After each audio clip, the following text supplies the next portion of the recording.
마지막 작별 인사를 하면서 정말 너희는 하나님의 참된 은혜에 굳게 서지 않으면 안 된다. 오늘날도 마찬가지예요.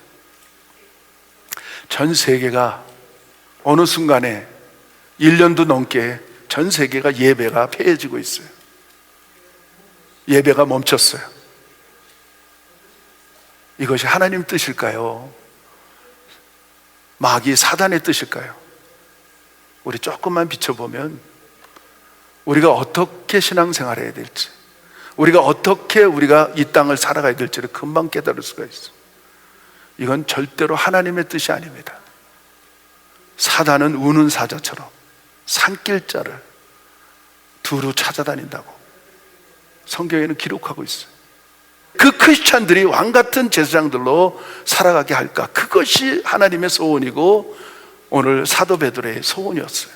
천년 왕국이 임할 때 왕같은 제사장으로 우뚝 서는 것이 우리의 소원이에요.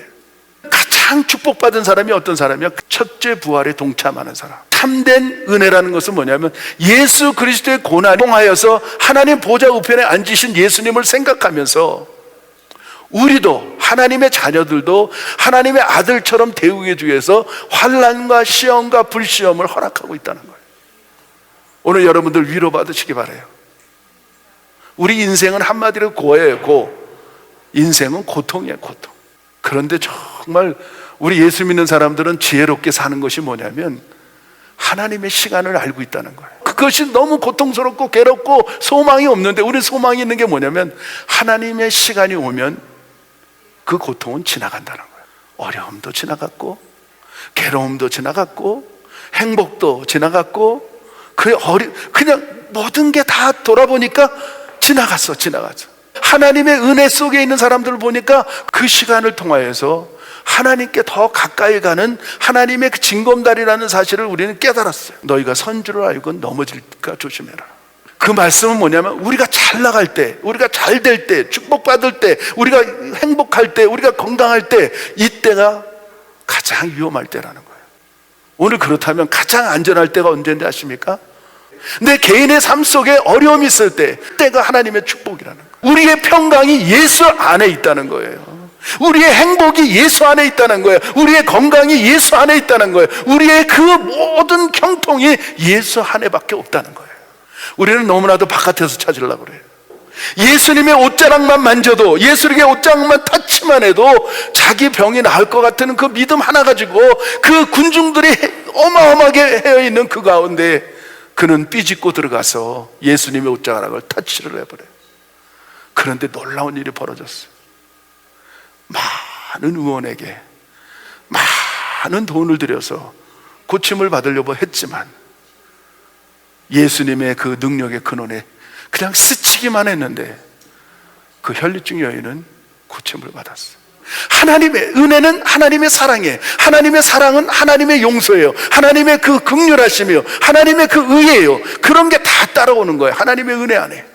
하나님의 은혜에 거하지 못하면 어떤 어려움이 오고 이런 팬데믹이 오고 그런 고통이 오고 그랬을 때 하나님은 원망할 수밖에 없는 거예요. 저는 성경을 보면서 가장 큰 은혜를 받은 사람을 기억해요. 그게 누구냐면 욥이에요. 욥. 하나님의 은혜가 얼마나 큰지, 엄청나게 어려움을 당했는데도 표정 하나 안 변하고 모태에서 적신이 나왔은 즉 적신으로 들어갈지라. 그래도 하나님을 찬양하는 거예요. 그분은 그런 환난 속에서도 예배가 끊쳐지지 않았어요. 성경에는 악창이라고 나와 있어요. 욥이 얼마만큼 시험의 시간이 통과됐는지는 기록되지 않지만 제가 볼 때는 잠시였어요.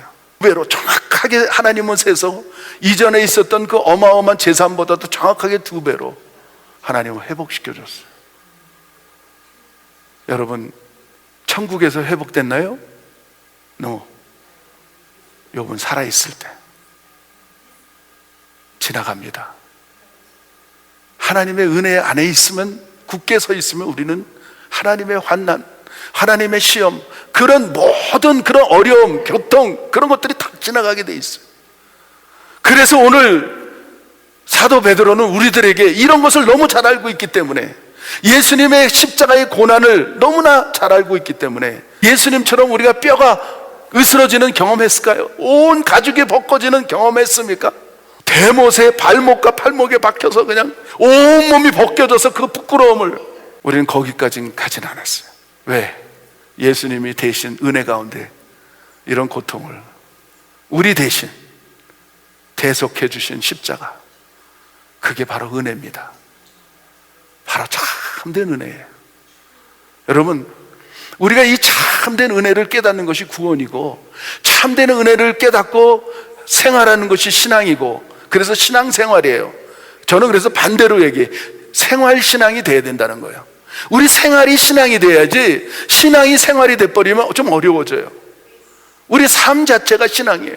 왜? 은혜에 굳게 서 있는 사람들이기 때문에. 여러분, 우리 이기셔야 됩니다. 이렇게 보면 그때 당시에는 죽을 것 같고, 진짜 억장이 무너지고, 그냥 모든 내 삶에 허물어지는 그런 경험들을 하지만 지나갔어요. 지금도 그런 고통을 겪을지도 몰라요. 그러나 지나갑니다. 우리가 은혜 안에만 서 있다면 우린 반드시 승리합니다. 은혜가 뭔지 아세요? 여러분, 우린 정말 은혜를 받을 수 없는 사람이 은혜를 아는 거예요. 우리가요, 예수님 없이는 다 지옥 갈 사람들이었어요. 그렇죠? 이 죄를 통하여서 지옥 갈 수밖에 없는 우리 인생들을 누구에게 다 덮어씌웠는지 아세요? 예수님께 다 덮어씌웠어요. 근데 예수님은 그걸 기뻐하셔. 우리가 자랑할 게 없어. 그래서 그게 바로 은혜라고, 성경에는 하나님의 사랑이라고, 성경에는 그것이 복음이라고. 그 신앙생활하는 사람들이 얼마나 기쁜지 몰라요. 그래서 그 은혜를 깨달으니까, 그 은혜 위에 굳게 서 있으니까 사단이 와도 우리는 물리칠 수가 있어요. 우리는 마귀를 대적할 수 있는 능력이 생겨요. 너 같은 놈이 어떻게 천국 갈 수 있어? 우리 실수해요. 우리가 죄도 져요. 은혜 안에 있으면서 죄도 짓고, 은혜 안에 있으면서도 넘어지기도 해요. 그러나 하나님은 그 사람을 일으켜 주세요. 그 사람을 용서해 주세요. 은혜 안에 있는 것이 중요해요.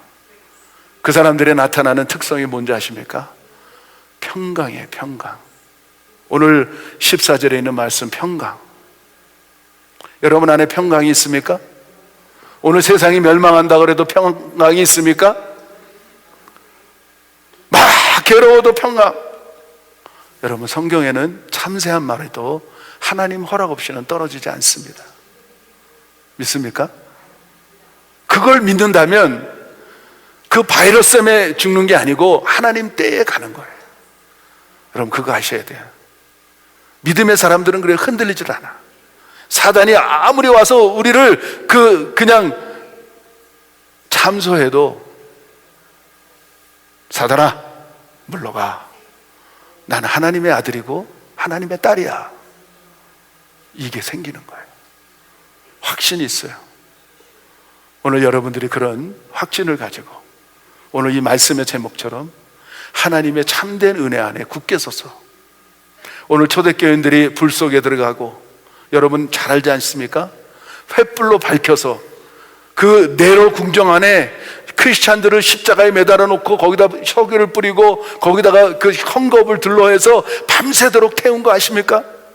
그것도 부족해서 그냥 일주일, 이주일, 한 달 굶겨놓은 사자들을 그냥 콜리세움 경기장에 풀어놓고 크리스찬들을 집어넣어서 그냥 다리를 물고 그냥 얼굴, 그냥 몸통 자체를 물고, 그런 처절한 그 시간 속에서도 그들은 찬양하고 순교의 자리로 들어갔습니다. 그건 왜냐? 오늘 말씀처럼 은혜 안에, 참된 은혜 안에 굳게 서 있는 크리스찬들의 본 모습들입니다. 오늘 여러분 괴로워도 찬송하세요. 어려워도 찬송하시고, 하나님의 위로가 어마어마하게 풍성하게 여러분의 가정에, 여러분의 개인의 삶에 넘쳐나기를 축복합니다.